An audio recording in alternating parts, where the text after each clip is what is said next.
Welcome to ML tutorial. आज के lecture का टॉपिक है कंपोनेंट्स ऑफ फाइनेंशियल सिस्टम। मैंने अपने फर्स्ट लेक्चर में आपको फाइनेंशियल सिस्टम का मीनिंग बताया था। आई होप आपने वो वीडियो देखा होगा। अगर आपने वो वीडियो अभी तक नहीं देखा है तो पहले उस वीडियो को देख लीजिए, क्योंकि अगर आपको फाइनेंशियल सिस्टम का मीनिंग क्लियर नहीं होगा तो आपको ये लेक्चर समझ में नहीं आएगा। मैं आपको फाइनेंशियल सिस्टम का मीनिंग थोड़ा सा समझा देती हूँ। हमारे इकोनॉमी में जितने भी फाइनेंशियल इंस्टीट्यूशंस हैं, फाइनेंशियल मार्केट्स हैं और फाइनेंशियल इंस्ट्रूमेंट्स हैं, उन सबको कलेक्टिवली फाइनेंशियल सिस्टम कहते हैं। अब देखते हैं फाइनेंशियल सिस्टम के कितने कंपोनेंट्स होते हैं।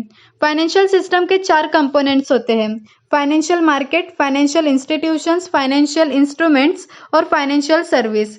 अभी इसे एक एक करके पढ़ते हैं। फर्स्ट है financial market. Financial market basically एक मार्केट होता है जहाँ पे फाइनेंशियल असेट को बाय और सेल किया जाता है। फाइनेंशियल मार्केट में कुछ सेलर्स होते हैं जो अपने फाइनेंशियल सिक्योरिटी को सेल करके पैसे कलेक्ट करना चाहते हैं। कुछ बायर्स होते हैं जो अपने पैसों को इन्वेस्ट करके कुछ पैसे कमाना चाहते हैं। और इन बायर्स और सेलर को हेल्प करने के लिए कुछ एजेंसीज होती है। ये एजेंसीज और इंस्टीट्यूशंस बायर्स और सेलर के ट्रांजैक्शन को स्मूथली रन करने में हेल्प करती है।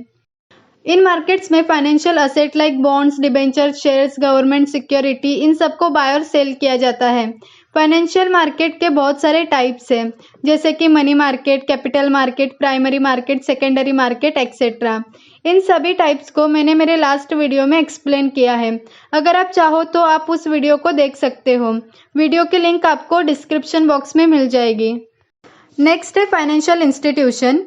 Financial institutions are business organization which deals in lending and borrowing of fund. They act as an intermediary who assist in smooth running of financial system by providing different type of financial services. Financial institutions basically business organisations होते हैं जो पैसों को उधार देने में या उधार लेने में हेल्प करते हैं। और ये फाइनेंशियल इंस्टीट्यूशन फाइनेंशियल ट्रांजैक्शंस को स्मूथली रन करने में भी हेल्प करते हैं। फाइनेंशियल इंस्टीट्यूशंस बेसिकली 3 टाइप्स के होते हैं: regulatory and promotional institutions, banking institutions और नॉन बैंकिंग इंस्टीट्यूशंस। चलिए अभी इसे एक एक करके पढ़ते हैं। फर्स्ट है regulatory and promotional institutions. Regulatory and promotional financial institutions other financial institutions को रेगुलेट करने का काम करती है।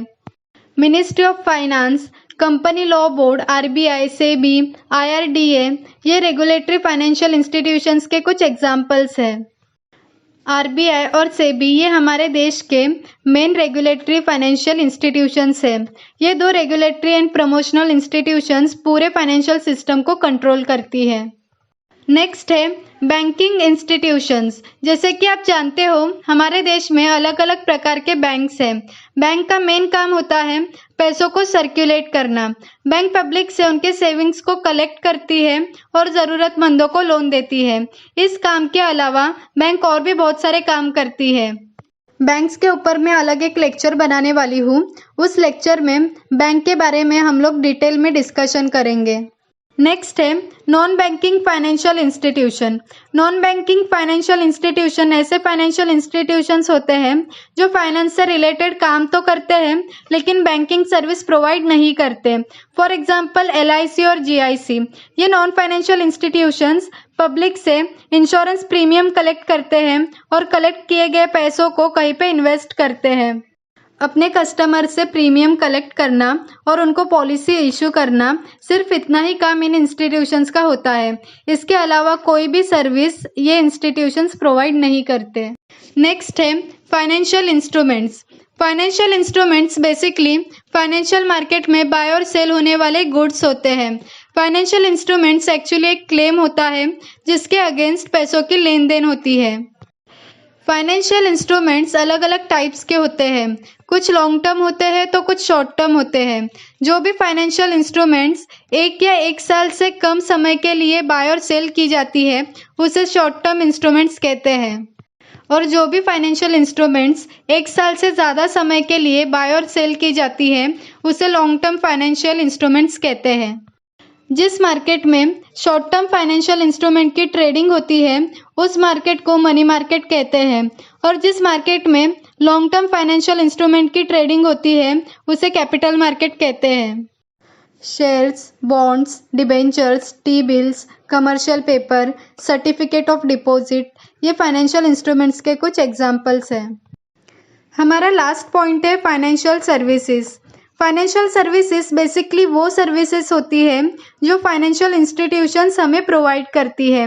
फॉर एग्जांपल बैंक हमारे पैसों को सेफ रखता है, हमें लोन प्रोवाइड करता है, credit card debit card provide करता है, चेक बुक इशू करता है, ओवरड्राफ्ट फैसिलिटी देता है, इवन इंटरनेट बैंकिंग फैसिलिटी भी प्रोवाइड करता है। इन सारी सर्विसेज को फाइनेंशियल सर्विसेज कहते हैं। फाइनेंशियल सर्विस दो प्रकार की होती है, फंड बेस्ड फाइनेंशियल सर्विस और फी बेस्ड फाइनेंशियल सर्विस। पहले देखते हैं फंड बेस्ड फाइनेंशियल सर्विस। आपको नाम से ही समझ में आ जाएगा, ऐसी फाइनेंशियल सर्विसेज जिसमें फाइनेंशियल इंस्टीट्यूशन का फंड इन्वॉल्व होता है उसे फंड बेस्ड फाइनेंशियल सर्विस कहते हैं, जैसे कि किसी को लोन देना या किसी का बिल डिस्काउंट करना एक्सेट्रा। नेक्स्ट है फी बेस्ड फाइनेंशियल सर्विसेज। ऐसे फाइनेंशियल सर्विसेज जिनको प्रोवाइड करने के बदले हमसे फीस कलेक्ट की जाती है उसे फी बेस्ड फाइनेंशियल सर्विस कहते हैं। For example project counselling, corporate counselling etcetera. तो ये थे फाइनेंशियल सिस्टम के 4 कंपोनेंट्स। अगर आपको लेक्चर पसंद आया तो वीडियो को लाइक और शेयर कीजिए और मेरे चैनल को सब्सक्राइब कीजिए। मिलते हैं नए वीडियो में नए टॉपिक के साथ। Thanks for watching my video.